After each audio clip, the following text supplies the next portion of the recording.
Hey, it is such a treat for us to have the man of monsters, the Gravedigger driver himself, Dennis Anderson, with us on Cruise Control TV tonight. Dennis, I guess you're looking to have some fun this evening. Yeah, man. You know, we're here in Charlotte. I haven't been back to Charlotte in about 7 years. And we've always had a Gravedigger truck here, and usually it's Gary Porter. He's kind of a local guy here, and he campaigns a Gravedigger truck for me. But, yeah, we're looking forward to a pretty exciting night. You know, we got a big lineup of trucks. When I say a big lineup, I mean a good lineup of names. I thought I was going to get a break when I came here, but these guys followed me in here, man. They're tough. We were talking about the origins of the Gravedigger, and I didn't realize how long ago it was when you guys started doing this, 1982, back when Bigfoot was the king, Dennis. Yeah, that's right. You know, Bigfoot, he was the man, old Bob Chandler. He's probably a big part of why I'm here today. You know, I chased that Bigfoot truck forever. And in Gravedigger, you know, actually, I built the first Gravedigger truck 30 years ago, but I didn't even know it wasn't even Gravedigger yet. I didn't put a name on it. And as the time went on, I kind of labeled the truck, and then I saw the Bigfoot truck. He was the man I was chasing, and I beat him in a national TV event in 1986, and that's when I really started kicking up the steam, man. And those guys, they threatened me back then, but not as much as they do now. 1986 is when you took the crown, and you have not relinquished it yet to any of these other competitors. In fact, here in a second, we're going to go around to let you see the impressive artwork on this truck, and you see some of your competitors' names are on the tombstones. Yeah, it is, and that was a running joke from back in the day, back in the old TNT days. And actually, it was Army Armstrong that inspired me to start doing that. He said it's kind of like the old gunslinger, you know, put another notch in your belt. And he said, you can just put another name on your tombstone. So I started painting them on one at a time as I was knocking them off back in the old days as a joke, but it's an ongoing running joke, and now we have to put names on there. Well, everybody watching wants to see what's going on with this truck. We're going to show you the outside. We're going to go underneath, and we may even see if Dennis will open the hood for us. Oh, yeah, we can do that. Let's go around the truck. Let's check this thing out. You know, the funny thing is, Dennis, a lot of people we talk to that are car nuts like ourselves use a phrase that makes some people mad, especially if you're me and you came from a Ford family. I mean, it was strict how I came up that we were supposed to be Ford people. But they say if you want it to run Ford tough, you put Chevy stuff in it, and that's how the Gravedigger started for you. That's right. That was the big running joke. It's built Ford tough with Chevrolet stuff. And in the beginning, the first two Gravediggers, they were all steel bodies. They were 1951 Ford. The first one was a 1951 Ford pickup. Then I had a 1951 Ford panel truck. And I really was going after chasing, Chevy. I wanted GM to come up with a big sponsorship so I could go after that blue Ford truck. And I figured, well, if I'm going to go after sponsorship, I need to get this thing unmixed, and let's be pure GM. So I went to a Chevy body, and then as time rolled on, I wrecked every steel 1950 Chevy panel truck within a 500-mile radius of my house that I could ever find anywhere. So nowhere near the Outer Banks were you going to get one? No, because I was wrecking them and I needed the body parts. And they were hard to find. It's like, you could ride around January, February when all the weeds were down. You could see all the junk in the back roads, and that's where I was finding them. Well, I ran out of little hiding places for these things. Couldn't find them anymore. So then I teamed up with with a company out of Tennessee years ago, Creative Glass, and we made the first Gravedigger mold.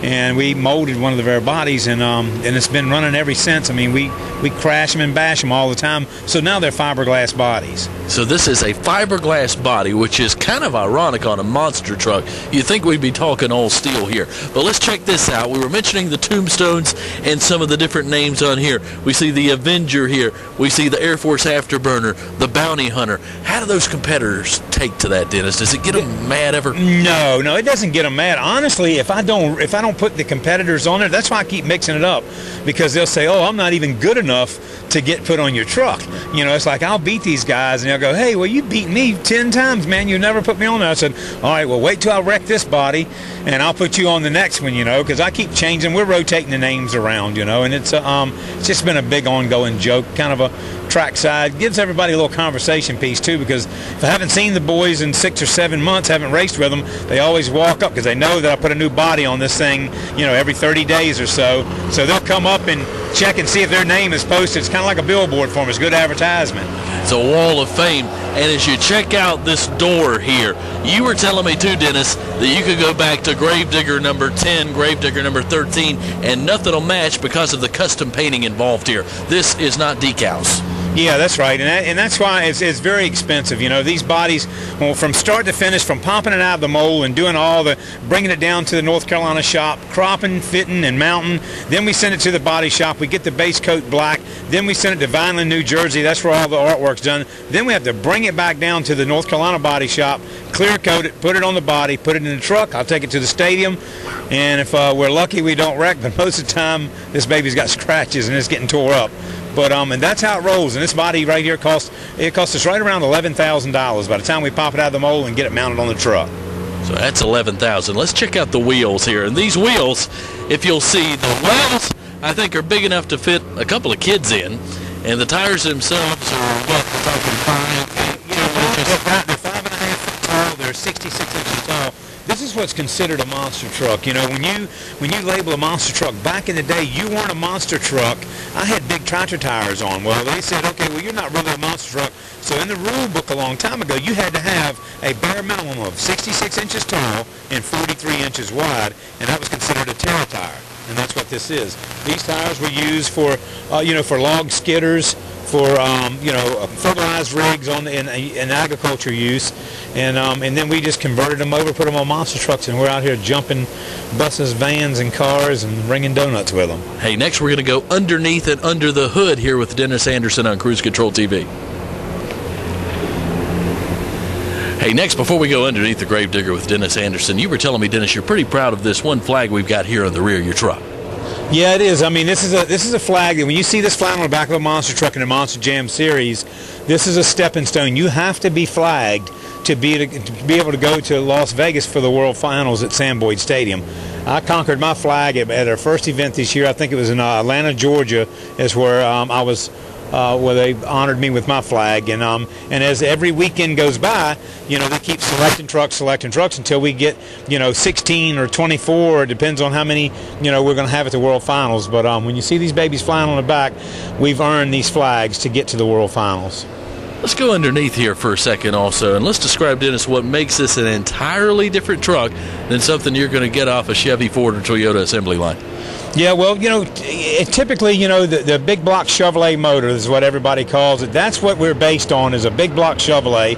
This is an aftermarket motor based on a Chevrolet, but it's a 540 cubic inch.